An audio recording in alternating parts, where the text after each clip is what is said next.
Hello friends, എല്ലാവർക്കും നമ്മുടെ പുതിയൊരു വീഡിയോയിലേക്ക് സ്വാഗതം കേട്ടോ. അപ്പോൾ നമ്മൾ ഇന്ന് വന്നിട്ടുള്ളത് ഒരുപാട് ആൾക്കാർ അന്വേഷിച്ച് നടക്കുന്ന വാഹനമാണ് ഹിമാലയൻ എന്ന് പറയുന്നത്. ഹിമാലയനിൽ തന്നെ 411 വരുന്ന അവസാനം ഇറങ്ങിയ വാഹനങ്ങൾ ഒരുപാട് ആൾക്കാർ അന്വേഷിച്ച് നടക്കുന്നുണ്ട്. കാരണം പുതിയ മോഡൽ ഇറങ്ങിയപ്പോൾ ഒരുപാട് ആൾക്കാർ നമ്മളെ പഴയ മോഡലിനെ ഇഷ്ടപ്പെടുന്ന ഒരുപാട് ആളുകളുണ്ട്. അപ്പോൾ അവർക്കൊക്കെ ഇപ്പോഴും വേണ്ടത് ഈ വാഹനമാണ്. ഇപ്പോൾ ഇത് ഇറങ്ങാത്തത് കൊണ്ട് തന്നെ സെക്കൻഡ് ഹാൻഡ് മാർക്കറ്റിൽ നല്ല അത്യാവശ്യം എൻക്വയറിയുള്ള വാഹനമായി മാറിയേക്കാണ് ഹിമാലയൻ 411 എന്ന് പറയുന്നത് കേട്ടോ. അപ്പോൾ നേരെ നമുക്ക് എന്ത് ചെയ്യാം, വണ്ടിയുടെ വിശേഷത്തിലോട്ടാണ് പോയാലോ. ഹലോ ഫ്രണ്ട്സ്, അപ്പോൾ രണ്ട് വാഹനങ്ങളുള്ളത്, രണ്ടും ഗ്രേ കളറിൽ വരുന്ന വാഹനമാണ്. നമുക്ക് എന്ത് ചെയ്യാം, ആദ്യം ഈ വാഹനത്തിൻ്റെ ഓരോ കാര്യങ്ങൾ ഞാൻ പറഞ്ഞുകൊണ്ട് പരിചയപ്പെടുത്തി തരാം. 2022 മോഡൽ സിംഗിൾ ഓണർഷിപ്പുള്ള 5 ഇയർ ഇൻഷുറൻസും കാര്യങ്ങളൊക്കെ വരുന്നത്, ഡുവൽ ചാനൽ ABS വരുന്നത്. അതുപോലെ തന്നെ ടയർ ഭാഗങ്ങളൊക്കെ നോക്കുകയാണെന്നുണ്ടെങ്കിൽ ബാക്കിൽ ഏകദേശം ഒരു പുത്തൻ ടയറും കാര്യങ്ങളൊക്കെ ബാക്കിലുണ്ട്. അതുപോലെ ഫ്രണ്ടിലാണെന്നുണ്ടെങ്കിൽ ഏകദേശം ഒരു 40% ഫ്രണ്ടിൽ ടയറും കാര്യങ്ങളൊക്കെ ഉണ്ട്. 24,000 കിലോമീറ്ററാണ് വണ്ടി ഓടിയിട്ടുള്ളത്. സിംഗിൾ ഓണർഷിപ്പാണ്. പിന്നെ വാറൻറ്റി എല്ലാം അവൈലബിൾ ആണ്. 2022 ആകുമ്പോൾ ഏകദേശം 25 വരെ വാറൻറ്റി, കമ്പനി വാറൻറ്റിയും കാര്യങ്ങളും ഒക്കെ ഉള്ളൊരു വണ്ടിയാണ്. സർവീസ് ഹിസ്റ്ററി ഉള്ള വണ്ടിയാണ്.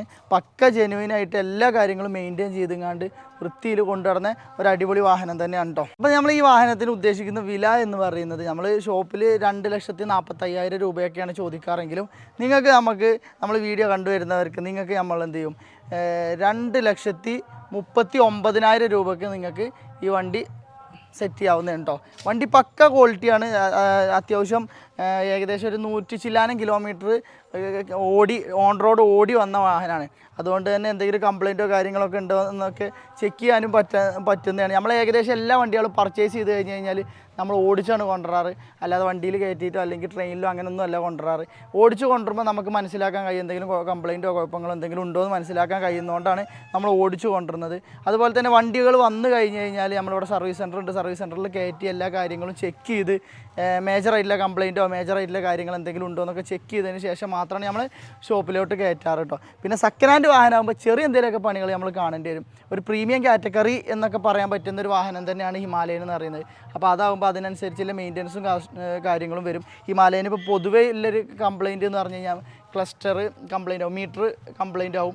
അതുപോലെ ടയറിൻ്റെ ലൈഫ് കുറവാണ്. അതുപോലെ ചെയിൻ സ്പോക്കറ്റ്, ഇങ്ങനെയുള്ള പ്രശ്നങ്ങളാണ് മെയിനായിട്ടുള്ള കാര്യങ്ങൾ ഹിമാലയന് വരാറ്.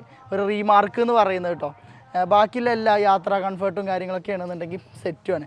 അപ്പോൾ നമ്മളിതിൻ്റെ കാര്യം പറഞ്ഞു. ഞാൻ നേരെ എന്ത് ചെയ്യാം, നമുക്കിതാ 2022 മോഡൽ 23 രജിസ്ട്രേഷൻ വരുന്ന സിംഗിൾ ഓണർഷിപ്പിലുള്ള വാറൻറ്റിയും കാര്യങ്ങളൊക്കെ നിലവിൽ അവൈലബിൾ ആയിട്ടുള്ള ടയർ ഭാഗങ്ങളൊക്കെ നോക്കുകയാണെന്നുണ്ടെങ്കിൽ പുത്തൻ ടയർ ഫ്രണ്ടിലുണ്ട്. ബാക്കിലാണെന്നുണ്ടെങ്കിൽ ഏകദേശം ഒരു 50% 40%-ഓളമൊക്കെ ബാക്കിലെ ടയറും കാര്യങ്ങളൊക്കെ ഉണ്ട്. 17,000 കിലോമീറ്ററാണ് വണ്ടി ഓടിയിട്ടുള്ളത്.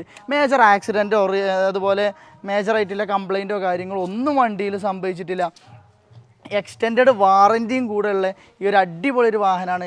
ബോഡി ഭാഗങ്ങളൊക്കെ നോക്കുകയാണെന്നുണ്ടെങ്കിൽ അത്യാവശ്യം നല്ല ക്വാളിറ്റി ഉണ്ട്. ഡുവൽ ചാനൽ ABSും കാര്യങ്ങളൊക്കെ വരുന്നതാണ്. ചെറിയ രീതിയിലുള്ള എക്സ്ട്രാ ഫിറ്റിങ്സും കാര്യങ്ങളൊക്കെ വണ്ടിയിൽ ചെയ്തിട്ടുണ്ട്. ക്രാഷ് കാർഡൊക്കെ നോർമലി ചെയ്യുന്നതിലേറെ ഒന്നുകൂടെ അടിപൊളി ക്രാഷ് കാർഡും കാര്യങ്ങളൊക്കെയാണ് ചെയ്തിട്ടുള്ളത്. പിന്നെ ഒന്ന് എടുത്ത് പറയേണ്ട വലിയൊരു എക്സ്ട്രാ ഫിറ്റിങ്സോ കാര്യങ്ങളൊന്നും ഇപ്പോൾ നിലവിൽ ചെയ്തിട്ടില്ല. പിന്നെ ഒന്ന് ഈ ഹെഡ്ലൈറ്റൊക്കെ ഒന്ന് ജസ്റ്റ് ഒന്ന് ഒരു യെല്ലോ ഷെയ്ഡിൽ ആക്കിയിട്ടുണ്ട്. അതുപോലെ ബോഡി ഭാഗങ്ങളൊക്കെ നോക്കുകയാണെന്നുണ്ടെങ്കിൽ എൻജിൻ സൈഡൊക്കെ നോക്കുകയാണെന്നുണ്ടെങ്കിലും മേജറായിട്ടുള്ള കംപ്ലയിൻറ്റോ കാര്യങ്ങളോ ഒന്നുമില്ല. പിന്നെ 17,000 കിലോമീറ്റർ വണ്ടി ഓടിയിട്ടുള്ളൂ. പിന്നെ വാറൻറ്റിയും നിലവിലുണ്ട്. ഇനിയിപ്പോൾ എന്തെങ്കിലും ഇപ്പോൾ മീറ്ററിനൊക്കെ നേരത്തെ പറഞ്ഞ പോലെ തന്നെ മീറ്ററിൻ്റെ കംപ്ലയിൻറ്റും കാര്യങ്ങളൊക്കെ വരുന്നതാണ്. അപ്പോൾ അങ്ങനെ എന്തെങ്കിലും വന്നു കഴിഞ്ഞാൽ നമുക്ക് വാറൻറ്റിയിൽ മാറാൻ കഴിയുന്നതാണ് കേട്ടോ. അപ്പോൾ നമ്മൾ ഈ വാഹനത്തിന് ഉദ്ദേശിക്കുന്ന വില എന്ന് പറയുന്നത്, നമ്മൾ ഷോപ്പിൽ ഏകദേശം 2,55,000 രൂപയൊക്കെയാണ് ചോദിക്കുന്നതെന്നുണ്ടെങ്കിലും നിങ്ങൾക്ക് നമ്മളെന്ത് ചെയ്യുക, ഒരു 2,49,000 രൂപയ്ക്ക് നമുക്കിത് ഫൈനലി ഡീലാക്കാവുന്നതാണ് കേട്ടോ. ഒരു അടിപൊളി വാഹനമാണ്. കംപ്ലയിൻറ്റോ കാര്യങ്ങളോ മേജറായിട്ടുള്ള ആക്സിഡൻറ്റോ കാര്യങ്ങളോ ഒന്നും സംഭവിക്കാത്തൊരു അടിപൊളി വാഹനം തന്നെയാണ് കേട്ടോ. വാഹനങ്ങളുടെ എല്ലാ വിശേഷങ്ങളും കാര്യങ്ങളൊക്കെ ഏകദേശമൊക്കെ നമ്മൾ പറഞ്ഞു ഉൾപ്പെടുത്തി എന്ന് വിശ്വസിക്കുന്നു. എന്തെങ്കിലും കുറവുകൾ ഉണ്ടെന്നുണ്ടെന്നുണ്ടെങ്കിൽ ക്ഷമിക്കണം കേട്ടോ. പിന്നെ നമ്മളെ വീഡിയോ ഇപ്പോൾ കുറച്ചായിട്ട് കുറയുന്നുണ്ട്. അപ്പോൾ ചെറിയൊരു ബുദ്ധിമുട്ടും കാര്യങ്ങളും വീഡിയോ എടുക്കാനുള്ള ബുദ്ധിമുട്ടും കാര്യങ്ങളും ഒക്കെ ആയതുകൊണ്ടാണ് അപ്പോൾ എന്തെങ്കിലും കുറച്ച് ദിവസം വിട്ട് നിന്നപ്പോൾ നമ്മളെ സംസാരമാണെന്നുണ്ടെങ്കിലും അതുപോലെ യൂട്യൂബിലേക്ക് ചെയ്യുന്ന വീഡിയോൻ്റെ ഒരു പെർഫെക്ഷൻ ആണെന്നുണ്ടെങ്കിലും കുറഞ്ഞിട്ടുണ്ടെന്ന് എനിക്കും പേഴ്സണലി അറിയാവുന്ന കാര്യമാണ്. എന്തെങ്കിലും ക്ഷമിക്കണം. ഇനി നല്ല രീതിയിൽ ഉഷാറാക്കി ഇമ്പ്രൂവ് ചെയ്തുകൊണ്ട് അടിപൊളിയായിട്ട് വീഡിയോ ആയിട്ട് നിങ്ങളെ മുന്നിൽ വരുന്നതാണ് കേട്ടോ. അപ്പോൾ വണ്ടി മേടിക്കാൻ ആഗ്രഹിക്കുന്നവരാരെങ്കിലുമൊക്കെ ഉണ്ടെന്നുണ്ടെങ്കിൽ നമ്മളെ കോൺടാക്ട് നമ്പർ ഈ വീഡിയോയുടെ താഴെ കൊടുക്കുന്നുണ്ട്. അതുപോലെ നിങ്ങൾക്ക് ഇതിൻ്റെ കൂടുതൽ ഫോട്ടോസോ കാര്യങ്ങളൊക്കെ കിട്ടണമെന്നുണ്ടെന്നുണ്ടെങ്കിൽ ആ കോൺടാക്ട് നമ്പറിൽ തന്നെ കാറ്റലോഗ് ഉണ്ട്. അതിലോ എല്ലാം ഉണ്ടെന്നുണ്ടെങ്കിൽ ഗ്യാരേജ് 71 എന്ന് പറഞ്ഞാൽ നമ്മൾ ഇൻസ്റ്റാഗ്രാം അക്കൗണ്ട് ഉണ്ട്. ഷോപ്പിൻ്റെ വണ്ടികളുടെ ഫോട്ടോസും ഡീറ്റെയിൽസും ഒക്കെ ഇടുന്നൊരു പേജാണ്. അപ്പോൾ അതിൽ കയറിക്കാണ്ടും നിങ്ങൾക്ക് കാര്യങ്ങൾ നോക്കാം. ഇനി കൂടുതൽ എന്തെങ്കിലും വീഡിയോസോ നിങ്ങൾ ഉദ്ദേശിക്കുന്ന പോലെയുള്ള വണ്ടി സ്റ്റാർട്ട് ചെയ്തിട്ടുള്ള വീഡിയോസ് ഞാൻ ജസ്റ്റ് സ്റ്റാർട്ട് ചെയ്തും കൂടെ ഒന്ന് കാണിച്ചു കൊടുക്കാം അല്ലേ. എന്നാൽ പിന്നെ അതിൻ്റെ ഒരു ആവശ്യം വരുന്നില്ലല്ലോ.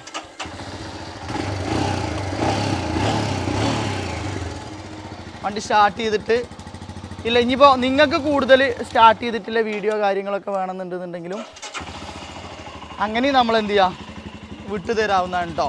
നിങ്ങൾ ഉദ്ദേശിക്കുന്ന പോലെ അതുപോലെ നിങ്ങൾ ഉദ്ദേശിക്കുന്ന പോലെ ഇപ്പോൾ ചിലവർക്കൊക്കെ ചിലർ വീഡിയോ കോൾ ചെയ്ത് കാണാറുണ്ട് വണ്ടികൾ പുറത്തുള്ള ആളുകളൊക്കെ. അപ്പോൾ നിങ്ങൾ എങ്ങനെയാണ് ഉദ്ദേശിക്കുന്നത്? അതുപോലെ ഗൾഫിൽ നിന്ന് കോൺടാക്ട് ചെയ്യുന്നവരാണെന്നുണ്ടെന്നുണ്ടെങ്കിൽ ബോട്ടിഎം ഉണ്ട്, IM ഉണ്ട്, വാട്സപ്പ് ഉണ്ട്. വാട്സപ്പിൽ എല്ലാവർക്കും വിളിക്കാൻ കഴിഞ്ഞെന്ന് വരില്ല. ബോട്ടിഎം IM ഉണ്ട്. അതിൽ നിങ്ങൾക്ക് കോൺടാക്ട് ചെയ്ത് കഴിഞ്ഞ് കഴിഞ്ഞാൽ നമ്മളെ കിട്ടുന്നതാണ് കേട്ടോ. പിന്നെ മെസ്സേജുകൾ ഒരുപാട് വരുന്നതുകൊണ്ട് ചിലപ്പോൾ അറ്റൻഡ് ചെയ്യാൻ കഴിയാറില്ല. അതുകൊണ്ട് തന്നെ കഴിയുന്നിടത്തോളം വിളിക്കാൻ ശ്രമിക്കുക. അതായിരിക്കും നമുക്ക് സുഖം.